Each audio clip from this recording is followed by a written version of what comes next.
Hi everyone, সবাইকে স্বাগত জানাচ্ছি আজকে আমাদের দ্য উইকেন্ড পডকাস্টের আরো একটি নতুন এপিসোডে। আজকে আমার গেস্ট সিঞ্জিনী রয়। সিঞ্জিনী রয় সোশিওলজি নিয়ে রিসার্চ করছেন লুইজিয়ানা স্টেট ইউনিভার্সিটিতে। তিনি পিএইচডিতে বর্তমানে অধ্যয়নরত আছেন। আম, এছাড়াও তার ব্যক্তিগত জীবনে অনেক বর্ণাঢ্য, আমরা সে বিষয়ে জানবো। এবং তিনি যেসব বিষয় নিয়ে কাজ করেন বিশেষ করে সেগুলো খুবই ইন্টারেস্টিং বর্তমান সময়ের জন্য। আমরা আস্তে আস্তে আমাদের কনভারসেশন যত আগাবে আমরা সেই সব বিষয় নিয়ে তাকে প্রশ্ন করবো এবং তার কাছ থেকে ডিটেলস জেনে নেব। তো সিঞ্জানি রয়, ওয়েলকাম টু মাই শো। এবং প্রথমেই আমি আপনার কাছে জানতে চাইবো আপনার ছোটবেলায় বেড়ে ওঠা কলকাতা, মুম্বাই এবং এরপরে দুবাই, সেখান থেকে লুইজিয়ানাতে আসার এই জার্নিটা। একদম, thank you so much Enamul, আমাকে ইনভাইট করার জন্য তোমার পডকাস্টে। আমি খুবই খুবই অনার্ড। তো জন্মে তো ছিলাম কলকাতায়, কিন্তু কলকাতায় ছিলাম বোধহয় 2 বছর 3 বছর বয়স অবধি। তারপরে 18 বছরের বয়সে ফিরে এলাম। তার মাঝে তো আমি বম্বেতে ছিলাম, আমি কয়েক বছর ইউএসএ তেও ছিলাম, তারপর আবার বম্বে ফেরা হলো। আম, তো অ্যাজ ইউ ক্যান টেল, আমার বাংলা খুব একটা ভালো নয়, কারণ আমি কলকাতায় বড় হইনি। আমি অনেক ঘুরেছি, তো তাই জন্য আমার ইংলিশে কথা বলতে একটু সহজ লাগে। আম, তো হ্যাঁ, তো কলকাতায় বড় হয়েছি, সরি, কলকাতায় জন্মেছি, তারপরে বম্বে গেলাম। বম্বের পরে ইউএসএ ছোটবেলায় ছিলাম 4-5 বছর অবধি, তারপরে আবার বম্বে ফেরত। আর বম্বেতে থাকা was just a different experience altogether. বম্বেতে যাদের সাথে স্কুলে গেছিস তারা দেশের সব জায়গা থেকে এসেছিল, মানে গুজরাটি, তারপরে বম্বে থেকে বাঙালি, সাউথ থেকে, মানে এভরিওয়্যার ফ্রম ইন্ডিয়া সবাই বম্বেতে ছিল। বাট তাও আমাদের মধ্যে এই ইউনিক বম্বে কালচার ছিল, যেটা আমার খুব পছন্দ। আহ ইয়েস, অফকোর্স, আমি বাঙালি, ভেরি প্রাউড অফ বিং বাঙালি, কিন্তু যদি আমি মানে নিজের বাড়ির কথা ভাবি, where I truly belong, it is Bombay, and Bombay will always be home for me. তো ছিলাম আমি বম্বে, মোস্টলি স্কুলিং আমার বম্বেতেই ছিল। তারপরে গেলাম আমি কলকাতায় প্রেসিডেন্সিতে আমার ব্যাচেলার্স। সেখানে প্রথমে তো অফকোর্স হলো সোসিওলজির মানে ইনডেপথ পড়া অ্যান্ড নোয়িং দ্য সাবজেক্ট, কি আসলে মানে কি হয়, এটার কি ফিউচার থাকতে পারে, কি স্কোপ থাকতে পারে। আর আমি খুবই লাকি যে প্রেসিডেন্সিতে আমার এত ভালো প্রফেসরস ছিল, যারা আমাকে অনেক কিছু বিষয় নিয়ে ইন্ট্রোডিউস করিয়েছে। আর সেইখান থেকেই অ্যাকচুয়ালি আমার যে অ্যাডভাইজার আছেন, ডক্টর হিয়া, সে আমাকে এই চাইল্ডহুড আর প্যারেন্টিং, যেটা নিয়ে অনেক আলোচনা এখন হবে, এই সাবজেক্ট নিয়ে আমাকে ইন্ট্রোডিউস করেছিলেন। অ্যান্ড সেখান থেকেই আমার এই ইন্টারেস্টটা জেগে উঠেছিল। তো সেটা হলো ব্যাচেলার্স কলকাতায়। আর ওটাও আমার জন্য ইট ওয়াজ ভেরি নিউ এক্সপিরিয়েন্স, কারণ হ্যাঁ, প্রবাসী বাঙালি, আবার কলকাতায় ফিরে এসেছি, আর প্রেসিডেন্সি মতন ইউনিভার্সিটি এত এই বেঙ্গলি কালচার, কলকাতা কালচার নিয়ে, আম, কি বলবো, মানে ইট ইজ দ্য প্লেস যেখানে এই আলাদা মতন একটা কালচার আছে, যেটা আমার জন্য খুবই নতুন ছিল। আম, কিন্তু আই উইল সে যে আমার মা বাবাও প্রেসিডেন্সিতে পড়েছিল, তো দ্যাট ওয়াজ অ্যানাদার ফ্যাক্টর যে একটু ছিল যে হ্যাঁ, আমিও প্রেসিডেন্সি যাব টু এক্সপিরিয়েন্স দ্যাট। তো আমার তো পছন্দই হলো। আম, আমার থার্ড ইয়ার এর পরে, বাই দ্যাট টাইম, তো আমি আই উড সে যে I was very much involved in that culture. আর তারপরে প্রেসিডেন্সির পর আমি গেলাম দিল্লিতে। দিল্লিতে মাস্টার্স ইন সোসিওলজি আমি পড়েছি সাউথ এশিয়ান ইউনিভার্সিটিতে। আর সেখানে একটা নতুন রকম কালচার দেখলাম, কারণ আমাদের সব সাউথ এশিয়ান কান্ট্রিজ এর স্টুডেন্টসরা, ছাত্ররা পড়তে এসেছিল দিল্লিতে, তো ইনক্লুডিং বাংলাদেশ, নেপাল, আফগানিস্তান, ভুটান, পাকিস্তান, শ্রীলঙ্কা। তো এই আম, অন্য অন্য দেশ থেকে যারা স্টুডেন্টসরা আসে, তাদের কাছ থেকে তাদের সোসাইটি, কালচার, নর্মস, ভ্যালিউজ খুবই আলাদা। বাট তাও আমাদের দেওয়ার সার্টেন থিংস যেটা আমরা খুবই কমনে রাখতাম, যে আমাদের স্কুলের এক্সপিরিয়েন্সের যে অনেক কিছু কমন পেতাম, যে ও না, স্কুলে তো ভালোই করতে হবে, তারপরে এই করতে হবে, ওই করতে হবে। সো even though আমরা different countries, different rules, ওই এক্সপেকটেশন যে না পড়াশোনা কিন্তু নাম্বার ওয়ান হতেই হবে, সেটা আমি দেখেছি আমাদের এই সব দেশে, এটলিস্ট এই সাউথ এশিয়াতে এটা নাম্বার ওয়ান রয়েছে যে না মানে you have to, there is a expectation যে তুমি একটা সার্টেন ক্যারিয়ার পাথ ফলো করবে আর সেই ক্যারিয়ার পাথে সাকসেসফুল হবে, and of course parents and family তো অব্লিগেশন থাকেই। তো that was also a great experience for me. And তারপর অফকোর্স আমার মাস্টার্স এর পরে আমার 1 বছর মতন দুবাইতে ছিলাম প্যান্ডেমিকের জন্য, আমার মা বাবা ওখানেই থাকে। দুবাই এখন খুবই আলাদা। দুবাইতে it was a different experience, but I will say প্যান্ডেমিকের জন্য অনেক কিছু জিনিস আমি দেখতে পারিনি বা করতে পারিনি। আর তখন থেকে আমার গ্র্যাড স্কুলের অ্যাপ্লিকেশন ওই সব চলছিল, তো আই উইল নট সে দুবাইয়ে থাকাটা খুব একটা এক্সাইটিং ছিল। তাও মানে অফকোর্স ফ্যামিলির সাথে থাকা তো was always a pleasure. And তারপরে 2021-এ আমি এখানে ব্যাটন রুজে লুইজিয়ানা স্টেট ইউনিভার্সিটিতে আমি পিএইচডি প্রোগ্রামে ঢুকেছি ইন সোসিওলজি। অসংখ্য ধন্যবাদ আপনাকে আমাদের সাথে আপনার ছোটবেলা থেকে এই পর্যন্ত জার্নি শেয়ার করার জন্য। তো এরপরে কি দেখলেন আপনি ব্যাটন রুজে যখন আসলেন? এরপরে ব্যাটন রুজের স্টুডেন্ট লাইফ, কলকাতা বা মুম্বাই স্টুডেন্ট লাইফ, সেটার মধ্যে বেসিক পার্থক্যগুলা কিরকম দেখলেন? তো আম, বম্বে, মুম্বাই আর কলকাতার মধ্যে তো তফাৎ ছিল ডেফিনেটলি। মুম্বাইতে আই উড সে যে well, আহ, বলতে গেলে দেখি মানে স্কুল লাইফ আর কলেজের লাইফের মধ্যে তো তফাৎ আছেই। স্কুল লাইফের মধ্যে তো মা বাবাদের ওই এক্সপেকটেশন আছে, না পড়তে বসো, এ কি করছো, মানে বন্ধুদের সাথে সবসময় থাকছো, মানে পড়াশোনায় মন দাও, অল অফ দ্যাট। কলেজ লাইফে ঢুকে একটু মানে নিজের মতন, নিজের মধ্যে যে রেসপন্সিবিলিটি যে না এখন actually I am responsible for myself, আমাকেই মানে নিজের মতন থাকতে হবে, I have to do well in college. ওই it was a new thing to navigate on my own. তো ওইটা একটা স্টেপ আপ ছিল আমার জন্য যে না মানে ফ্যামিলি থেকে আলাদা হয়ে গেছি, বাট তাও আমি আমার ঠাকুমার সাথে থাকছিলাম। তো ফ্যামিলি ছিল, মা বাবা ছিল না ঠিক আছে, ফ্যামিলি ছিল। এখন Kolkata to Delhi to Baton Rouge আমার জন্য মানে ইট ওয়াজ আ হিউজ চেঞ্জ। এইখানে এসে তো প্রথমে মনে হচ্ছে যে এই কোথায় চলে এসেছি, এখানে তো লোকজন এত কম দেখছি আমি।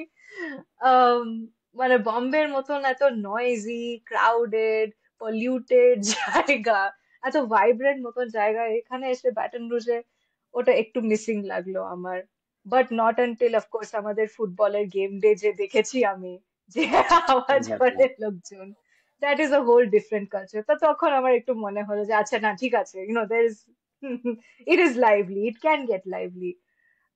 পড়াশোনার দিকে তো অফকোর্স আমি যেটা দেখেছি, প্রথমত যে প্রফেসররা খুবই ডেডিকেটেড, খুবই কমিটেড, যে ওরা ক্লাসে আসবে, ক্লাস নেবে ঠিকঠাক টাইমের মতন। আর আমি আরেকটা জিনিস নোটিস করেছি যে এখানকার প্রফেসররা তারা খুব কি বলবো, very open to communication outside of classroom, যেটা আই থিংক আমাদের ইন্ডিয়াতে ওই কালচারটা ছিল না, যে ক্লাসের বাইরে যে অ্যাপ্রোচ করাটা, কথা বলাটা, মানে even outside of academics. I feel এখানে it is more acceptable, it is even encourage যে না ইউনো ক্লাসরুমের বাইরে যে কনভারসেশনটা হয় can teach you many other things, যেটা ক্লাসরুমের মধ্যে তুমি নেসেসারিলি পাবে। and that can also guide you in other ways, especially research নিয়ে যদি ভাবতে চাও। um, if you have this idea যে ঠিক আছে মানে this is what I've been thinking of, এখানে আমি দেখেছি ওটা অনেক এনকারেজ করে যে না you should actually pursue this, এটাতে this can go somewhere।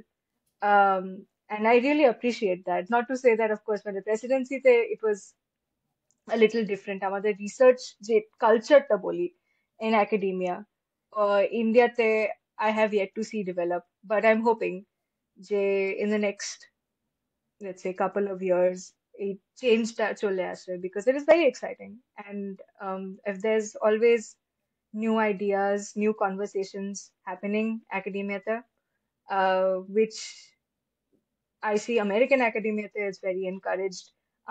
আমরা আমি at least Jakarta conference এ গেছি, whether it is আমাদের um, southern regional conference এ বা even a national conference, it's always so nice যে অন্য ফিল্ডে মানে আমাদের সেম ফিল্ডে অন্য এরিয়াতে যারা স্কলার আছে তাদের সাথে কথা বলা, তাদের আইডিয়াস নিয়ে কথা বলা, even maybe opening up avenues for collaboration. So this is all something that I learned when I came here. যে um, it is always some nice to collaborate. Um, তাতে তোমারও একটু you know mind viewটা একটু open হয়ে যায় to other things hmm, hmm. and seeing what can come out of that. আমার মনে হয় যে যারা আমরা সাউথ এশিয়া থেকে আসি মোটামুটি সবার এক্সপিরিয়েন্স হুম এরকম। আমি বান্দানার সাথে কথা বলছিলাম, ওর নেপালের এক্সপিরিয়েন্স বললো, আপনি আপনার এক্সপিরিয়েন্স বললেন, আমাদের মোটামুটি এক্সপিরিয়েন্স সেমই বলা চলে। আর প্রথম যেটা আপনি মেনশন করছেন এটা আসলে খুব বেশি হয় যে এখানে মানুষ অনেক কম। আমরা তো অনেক বেশি মানুষ দেখে দেখে অভ্যাস আমাদের দেশে, তো একদম সেই জায়গা থেকে এখানে এসে হঠাৎ করে অনেক কম মানুষ দেখে তখন মনে হয় যে কি ব্যাপার, কিছু একটা হয়েছে কিনা এখানে। তো এনিওয়ে আমি হচ্ছে আপনার রিসার্চ নিয়ে জানতে চাইবো, এবং কোনটা রেখে একদম কোনটা জানতে চাইবো আমি জানি না। আপনি যদি একের পর এক বলতেন আমাকে যে আপনার একদম প্রথম যে রিসার্চটা ছিল যেটা ব্লু হোয়েল চ্যালেঞ্জ নিয়ে, আম, বিশেষ করে ইয়াং জেনারেশনদের মধ্যে ওই ব্লু হোয়েল গেমটা নিয়ে আম, বেশ আলোড়ন ছিল ওই সময়, এবং আহ, অনেকে মারাও গেছে মনে হয় এই গেমটা খেলতে গিয়ে শেষ পর্যন্ত। তো সেইটার কি প্রভাব দেখলেন আপনার সারাউন্ডিংস এর ইউথদের মধ্যে? এরপরে হচ্ছে আপনার ইন্ডিয়ান যে নিউ মিডল ক্লাস সোসাইটি তাদেরকে নিয়ে আপনি রিসার্চ করছেন, তো সেই জায়গা থেকে আপনার ফাইন্ডিংস গুলা কি ছিল? এরপরে পরের বিষয়গুলো নিয়ে আমরা আরো জানবো। এইগুলো নিয়ে আমরা শুরু করি। আপনার অনেকগুলো কাজ আমি দেখতেছি এবং আমি জানি না কতক্ষণ লাগবে ডিটেলসে যদি শুনতে চাই, আমি খুবই আগ্রহী শুনতে। একদম তো প্রথমত আমি একটু ওয়ার্নিং দিই যে আমার ব্লু ওয়েল নিয়ে রিসার্চটা ওটা আমার লাইফের প্রথম রিসার্চ নিয়ে লেখা। তো আই উইল সে ওটা পিওরলি আমার ফ্যাসিনেশন আর আমার ইন্টারেস্ট নিয়ে। আম, আমি এই ইন্টারনেটটা একটা নতুন ফেনোমেনন দেখলাম যে ব্লু ওয়েল চ্যালেঞ্জ হচ্ছে। তো যারা জানে না যে এই ব্লু ওয়েল চ্যালেঞ্জটা এটা কি, বেসিক্যালি আমি বলবো এই 2016-এ এটা শুরু হয়েছিল যে এই টিনেজ বাচ্চারা কম্পিউটারে অনলাইন হয়ে একটা গেম ডাউনলোড করছিল যেটার নাম ছিল ব্লু ওয়েল চ্যালেঞ্জ। তো এটাতে যেটা হতো ইজ যে ওরা এতগুলো এরকম টাস্ক পেত, আর এই একটা একটা টাস্ক করে মানে রোজ সকালে উঠে একটা একটা টাস্ক শেষ করতে হতো। And by the end of the game task master বলতো যে না, this is the end of the game, you have reached the end and now the final step is that you have to commit suicide. আর এই গেমটা আমি প্রথম শুনেছিলাম যে এরকম ইনসিডেন্টস বাচ্চাদের মধ্যে টিনেজদের মোস্টলি দের হচ্ছিল ইউরোপে মোস্টলি, আর ইভেন ইন্ডিয়াতেও খুব মানে 1 or 2 কেসেস হচ্ছিল। যখন আমি রিসার্চ করছিলাম তখন কোনো পাবলিশ রিসার্চ তো বেরোচ্ছিল না, I only had news reports to go on. আর যেটা আমি দেখছিলাম ইজ দ্যাট ব্লু ওয়েল চ্যালেঞ্জে it was also very gendered in the sense that বেশিরভাগ ছেলে রা খেলছিল as compared to women, which is very consistent with আমাদের যে সুইসাইড নিয়ে এত রিসার্চ হয়েছে। সোসিওলজিতে আমরা ট্রেন্ডস দেখছি is that men are more likely to commit suicide than women are, and also men are more likely to commit suicide in more drastic or extreme measures than women. But uh, results and findings আমার খুব একটা ইনকনক্লুসিভ ছিল because যেটা হয় internet Trends এর সাথে যত তাড়াতাড়ি আসে তত তাড়াতাড়ি চলেও যায়। It was too short for me to go into detail, তো আমি জাস্ট রিলাই করছিলাম মিডিয়া কভারেজ নিয়ে। তো ওই সেম ওই শর্ট টাইমে যেটা আমরা অবজার্ভ করতে পেরেছি সেটা নিয়ে লিখেছি। তো ওটার থেকে আই উড সে আমার একটা ইন্টারেস্ট পয়েন্ট ঢুকে গেছিল about families, children, and also, in a sense, parenting. এখন ইন্ডিয়ান মিডল ক্লাস নিয়ে যে রিসার্চটা হয়েছিল সেটা আমার রিসার্চ ছিল না, একজন প্রফেসর ছিলেন Tata institute of social sciences, professor Manish Jha, um, যার সাথে আমি ইন্টার্ন করছিলাম। তো আমার কাজ ছিল ওনার জন্য ডেটা কালেকশন করার। তো উনি আমাকে একটা ইন্টারভিউ গাইড দিয়েছিলেন আর আমাকে বলেছিলেন যে আচ্ছা তুমি গিয়ে যাও, দেখো যে এই আমাদের যে মিডল ক্লাস, যেটা ইন্ডিয়ান মিডল ক্লাস বলে, যেটা আমরা দেখছি এখন the new Indian middle class, তারা খুব এই কনজাম্পশন নিয়ে আছে। সো বেসিক্যালি ইকোনমির দিকে they want to participate in the economy.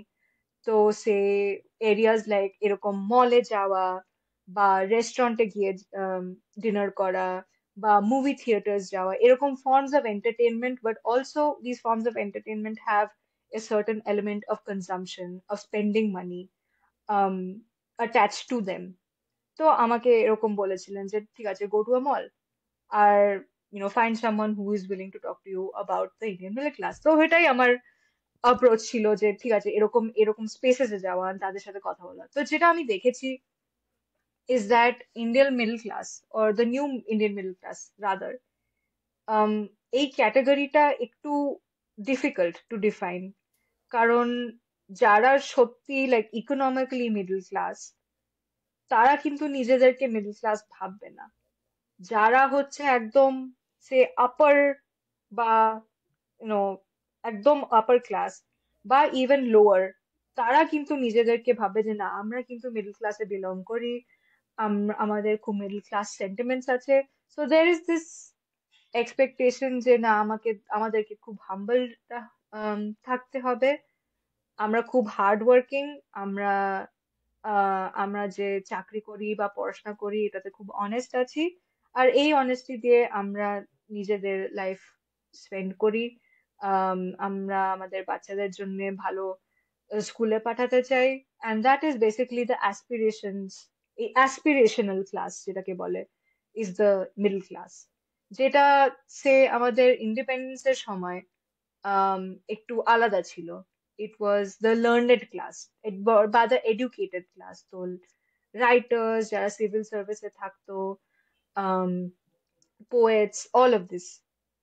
But এখন if you think about the new Indian middle class, আমাদের অফকোর্স সার্ভিস ইকোনমিতে খুব একটা অনেকটা এক্সপ্যান্ড হয়ে গেছে।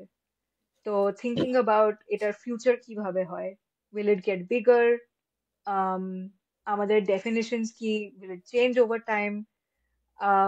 আনফর্চুনেটলি আমি এটার এন্ড অব্দি তো থাকতে পারিনি, বাট আমি যত দিন অব্দি ইনভলভ ছিলাম আমি এই চেঞ্জেস গুলো দেখেছি। আর আমার যে রেসপন্ডেন্টস এর সাথে কনভারসেশন হয়েছিল ইজ দ্যাট ওইটাই, it is the aspirational class, যে আমরা সবাই মিডল ক্লাসে থাকতে চাই because it is characterised by hard work, it is characterised by honesty, and obviously মানে who doesn't want to be honest and hardworking? So that is what I have found.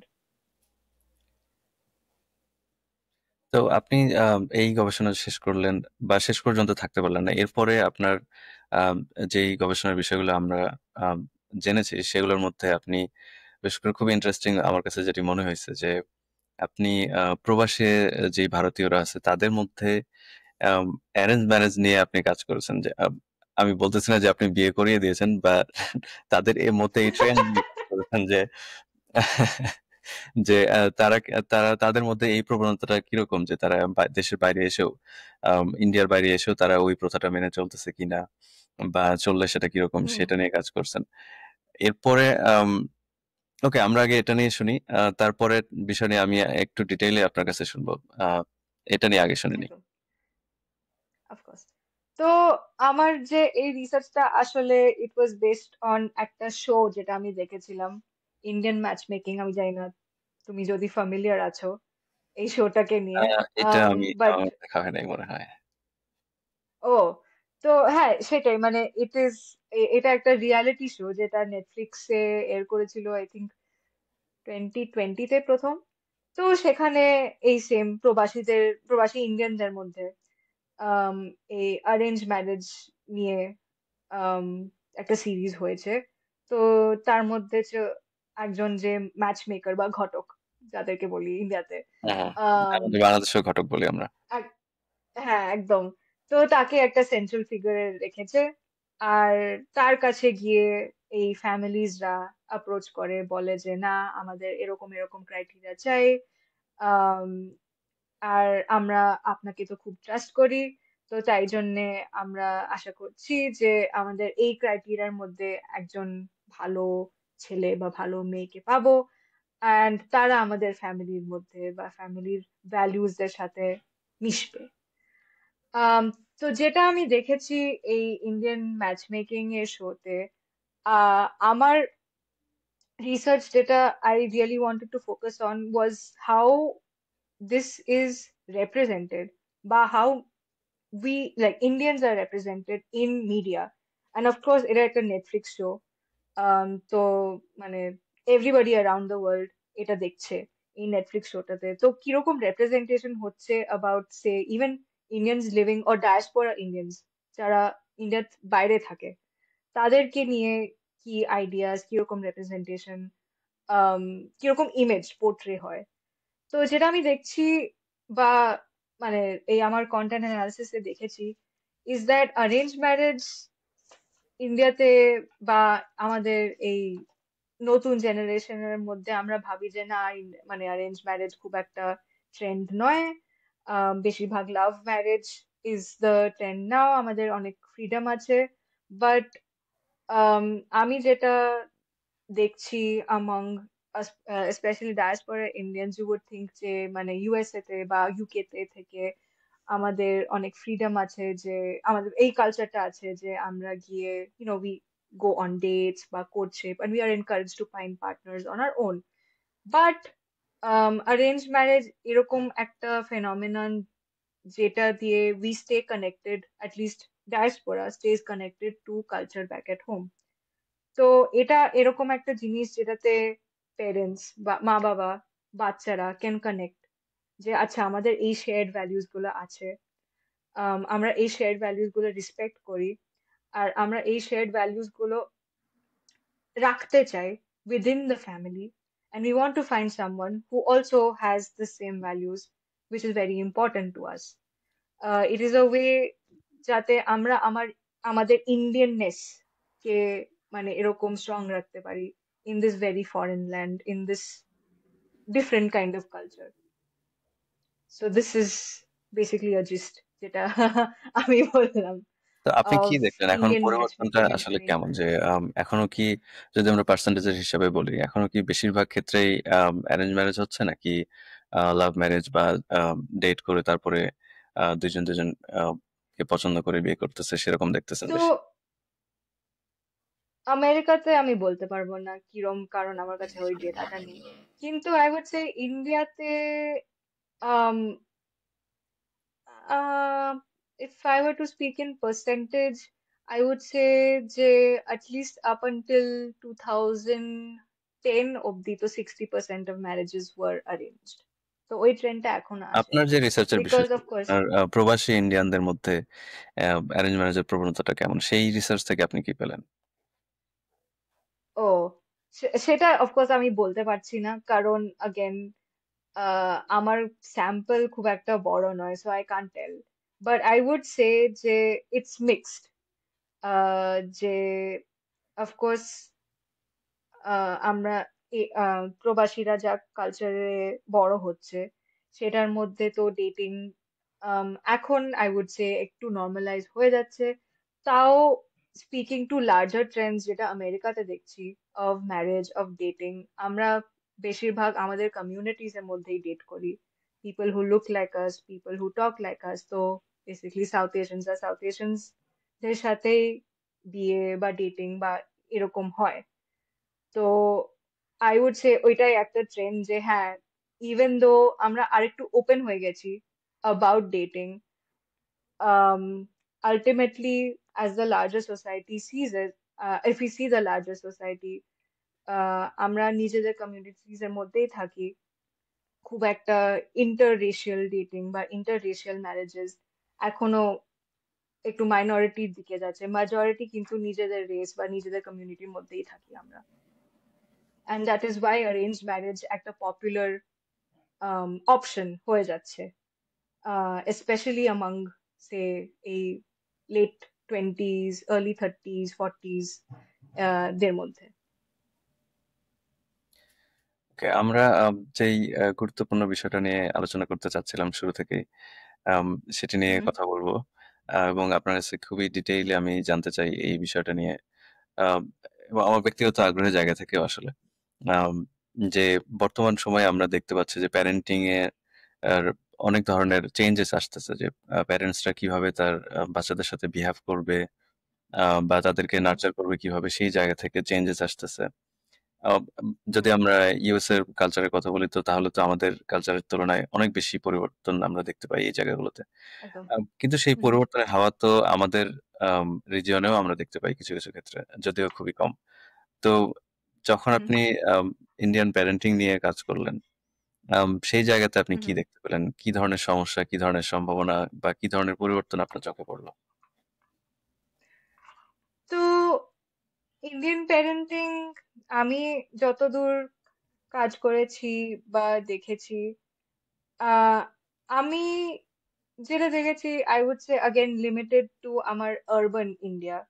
তো urban India rural India থেকে অনেক আলাদা। Urban ইন্ডিয়াতে বেশিরভাগ ফ্যামিলিজরা প্যারেন্টসরা educated, তারা কলেজ অব্দি অ্যাটলিস্ট পড়াশোনা হয়েছে ওদের। আম, তারা খুব I would say stable professions এ আছে যেটাতে অ্যাডভান্সমেন্ট হয়। আম, তাদের কাছে মানে I would say middle class, upper middle class, upper class families, আর মোস্ট ভিজিবলি তাদের কাছে টেকনোলজির অনেকটা গ্রাস্প থাকে।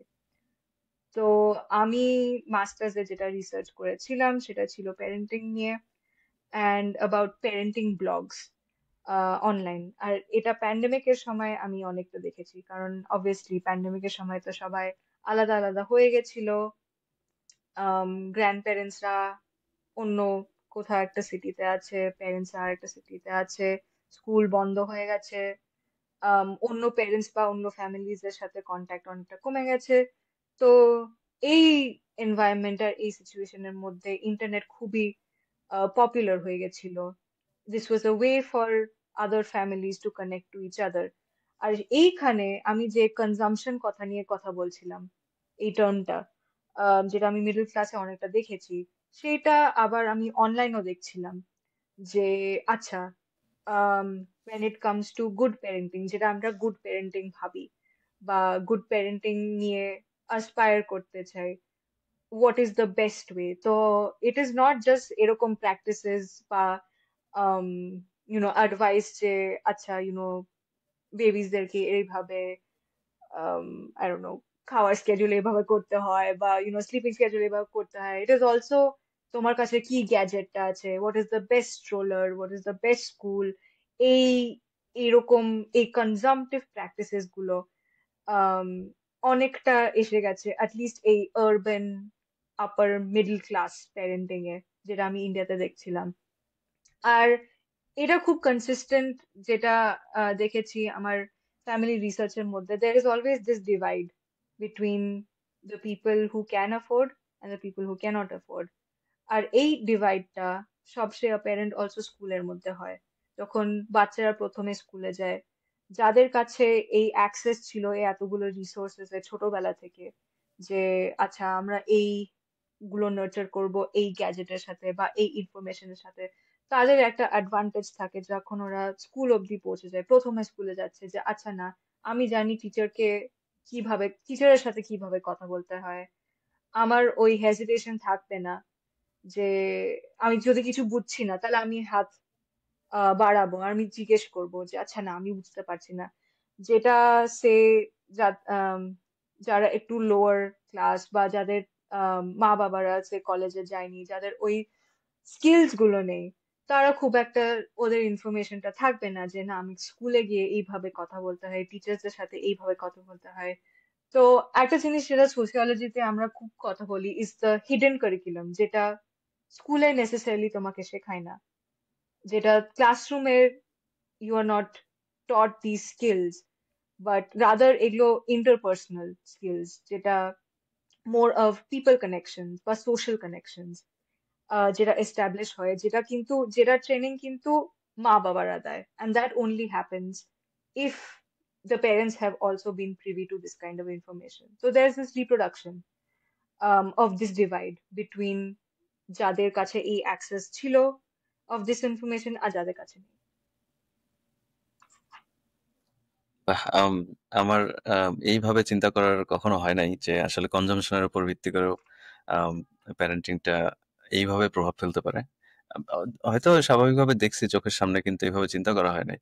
এবং ইটস ট্রু যে আসলে আ যদি কোনো ছোট বাচ্চা ছোটবেলা থেকেই অনেক আম সু সু সুযোগ সুবিধা পেয়ে থাকে, তো তার বড় হওয়ার যে জার্নিটা, সেটা আসলে অনেক ক্ষেত্রে স্মুথ হয়ে যায়।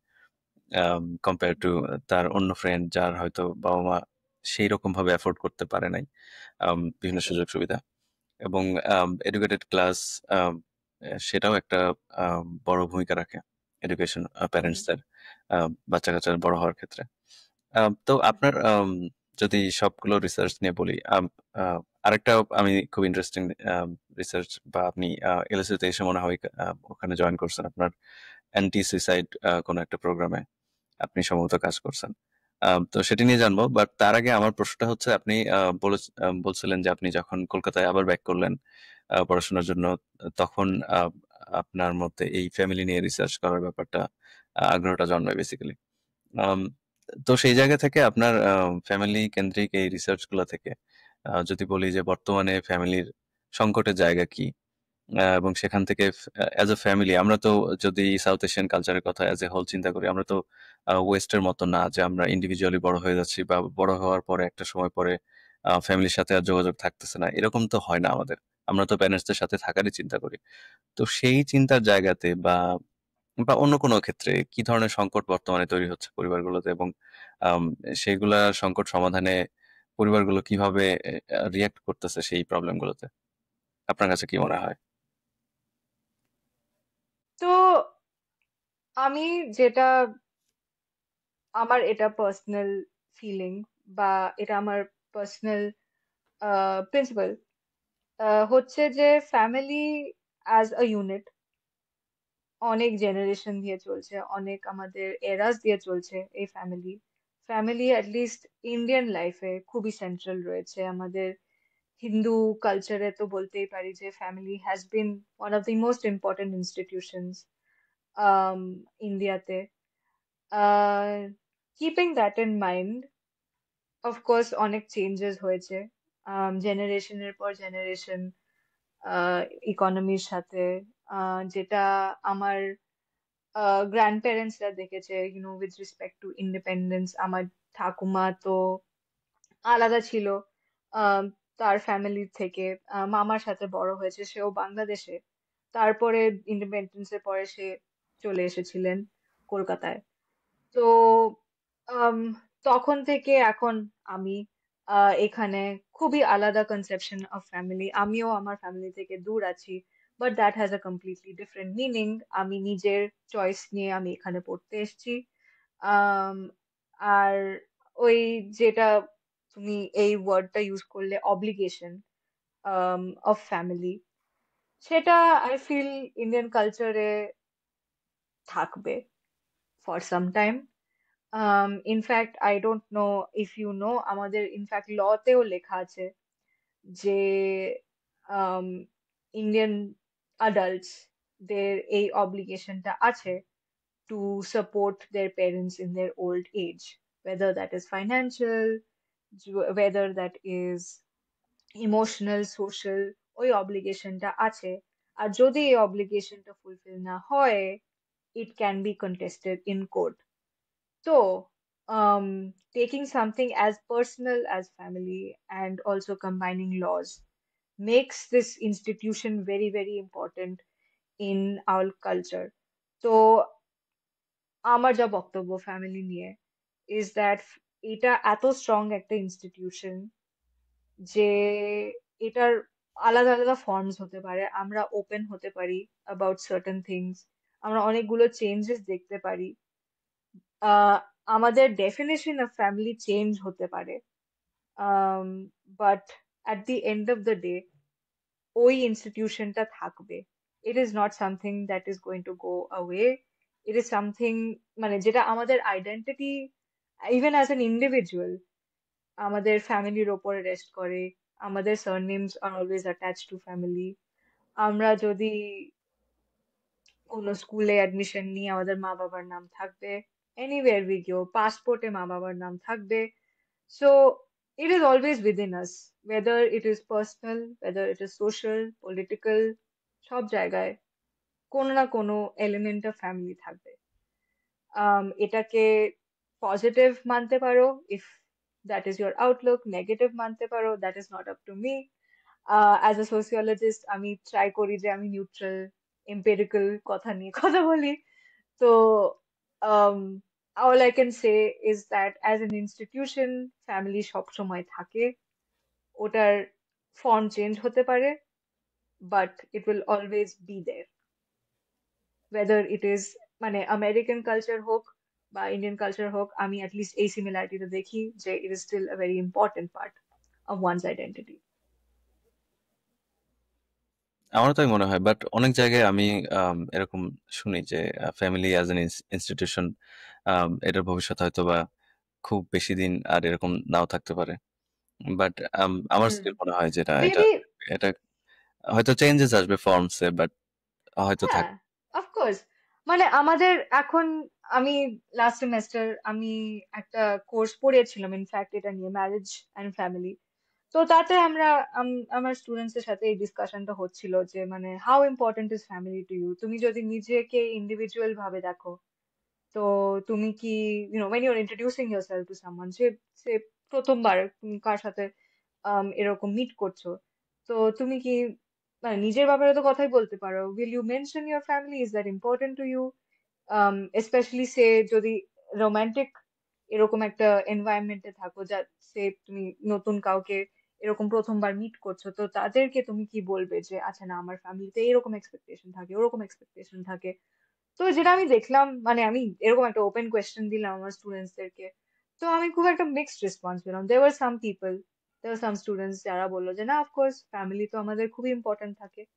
But of course there some other students যাদের খুব একটা ভালো এক্সপিরিয়েন্স ছিল না with their families, specially with their parents. So এখন একটা নতুন concept last, I would say like 10-20 years এর মতন এসছে, which is the concept of chosen family. তো বেসিক্যালি এই chosen family যেটা বলে, and this is a trend that we are seeing, is that friends have become sort of family, or even co-workers, মানে neighbors, um, building new roots in these new communities. So it's just a change in what we consider the definition of family. তো তাই জন্যে even in sociology এই definition of ফ্যামিলিটা একটু মুশকিল হয়ে যায়। কারণ আমরা তো বলতে পারি না যে বায়োলজিক্যাল প্যারেন্টস ফ্যামিলি হতে পারে। Of course there are also step parents, there are adoptive children. তো আই উড সে ফ্যামিলির যে ইনস্টিটিউশনটা, অ্যাটলিস্ট এই these certain values that you are responsible for one another, that is the main core tenet, যে হ্যাঁ না, আমরা forever, for life, we will be responsible for one another.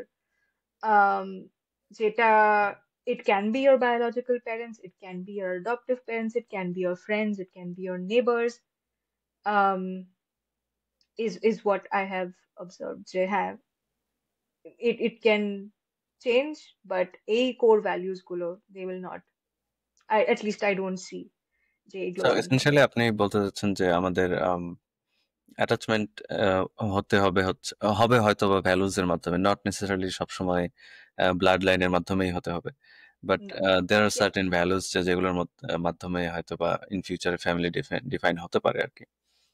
হুম, আপনার আরো একটা কাজের ব্যাপারে আমি জানতে চাই। আপনি সেটা শুরুর দিকে হুম, মেনশন করছেন আপনার আন্ডারগ্রেডের রিসার্চের সাথে, সুইসাইডাল টেন্ডেন্সি হুম, নিয়ে।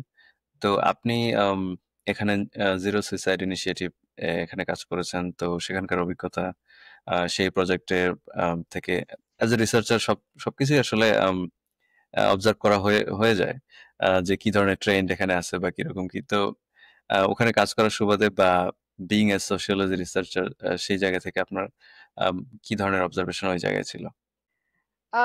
তো আসলে আমি যেখানে রিসার্চটা করেছিলাম সেটা হচ্ছে এলএসইউর social research and evaluation centre.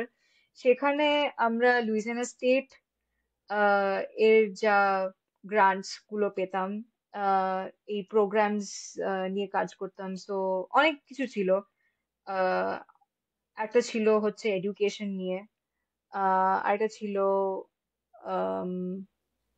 Substance abuse নিয়ে, আর আমি যেটাতে কাজ করেছিলাম সেটা হচ্ছিল জিরো সুইসাইড ইনিশিয়েটিভ নিয়ে। কিন্তু যেহেতু এই প্রজেক্টটা ছিল with the state and it was funded by the state, এই ইনফরমেশনটা প্রাইভেট ছিল, আর আমি এটা নিয়ে কথা বলতে পারবো না, কারণ আমি ওকে, ইটস পার্সোনালি কমপ্লিটলি এই ফাইন। ইনফরমেশনটা কালেক্ট করিনি। It's completely fine. তো আমরা মোটামুটি শেষের দিকে চলে আসছি এই পডকাস্টের। আপনার আহ, আহ, যদি আরো দু একটা রিসার্চের বিষয়ে যদি জানতে চাই শেষ পর্যন্ত, যে আপনি বর্তমানে কি নিয়ে কাজ করতেছেন, এবং আপনার মেবি শিশুদের ভালো থাকা নিয়েও আপনি মনে হয় কাজ করছেন, ওয়েলবিং ইন ইমিগ্রেন্ট চিলড্রেন। হুম। তো সেই জায়গা থেকে আপনার অবজারভেশন কি ছিল, সেখানে আপনি কি দেখলেন? তো আমি যেটা এখন আমার ডিসার্টেশন প্রজেক্ট, আসলে ওইটার থেকে একটু অফশুট হয়েছে। তো আমি এখন আসলে কাজ করছি সাউথ এশিয়ান ইমিগ্রেন্ট ফ্যামিলিজ নিয়ে। So continuing that trend, but এখন আমি দেখছি একটা ফেনোমেনন যেটা আমাদের সোসিওলজিতে খুব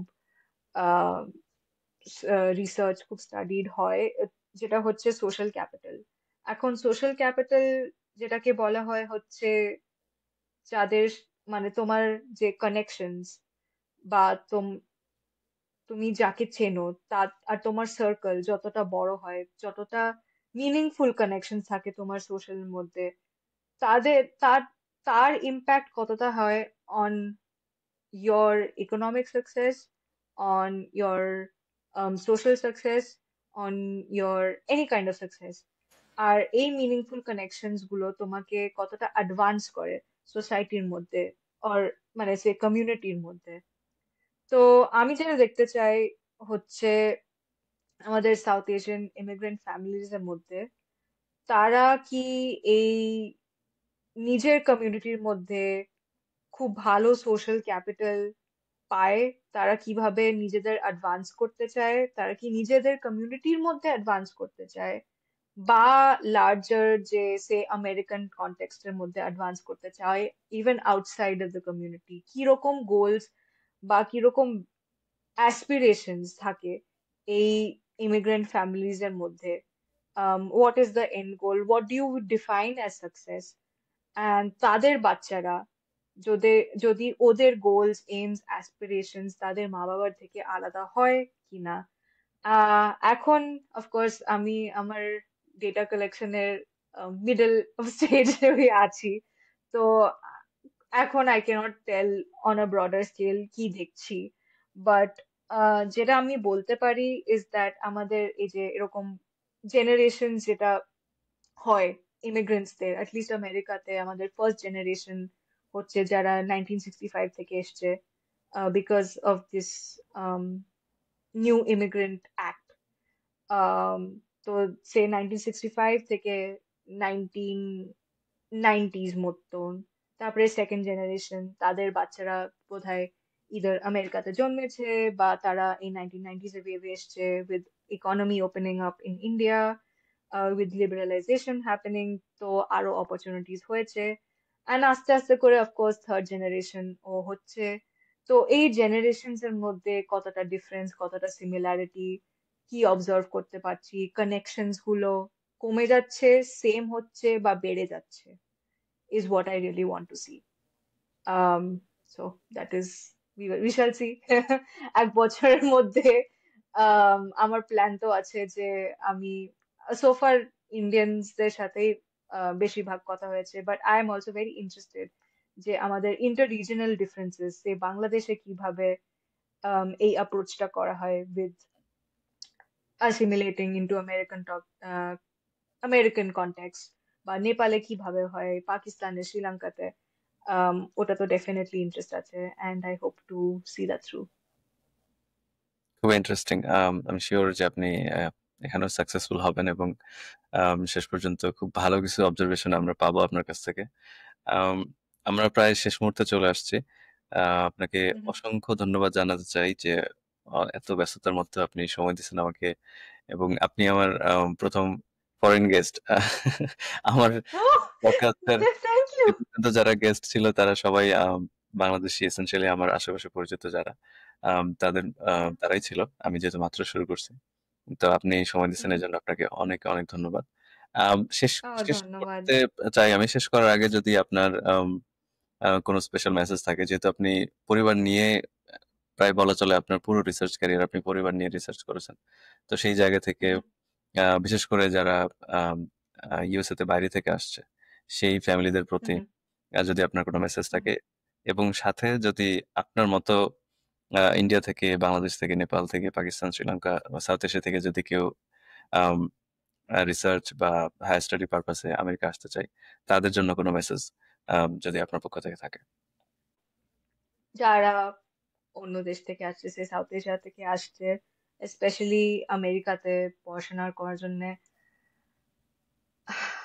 the message that I would like to say is that তোমার প্রথম 6 মাস তো এখানে খুবই কষ্ট হবে, একটা আলাদা মতন ফিলিং আসবে যে হ্যাঁ, আমি এখানে পড়তে এসেছি, আমার অনেক ড্রিমস আছে যে আমি এসব করব, বাট অবভিয়াসলি নতুন একটা জায়গাতে থাকা, একা থাকা, সবকিছু নিজের রেসপন্সিবিলিটি নিয়ে করা, it is very very hard.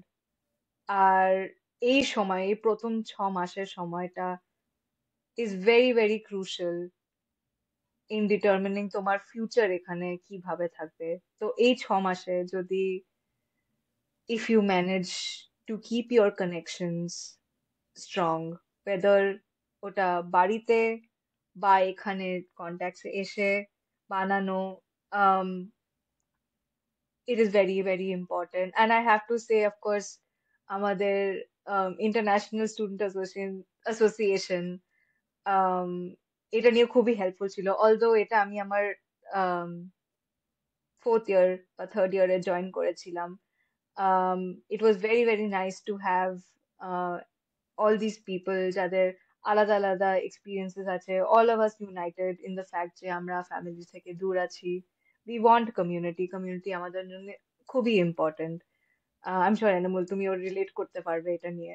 হ্যাঁ, obviously. So it is very important যে you find your people, যারা তোমার এই প্রবলেম সমস্যা নিয়ে রিলেট করতে পারে, and to have a good set of people around you যারা are committed to also seeing you through.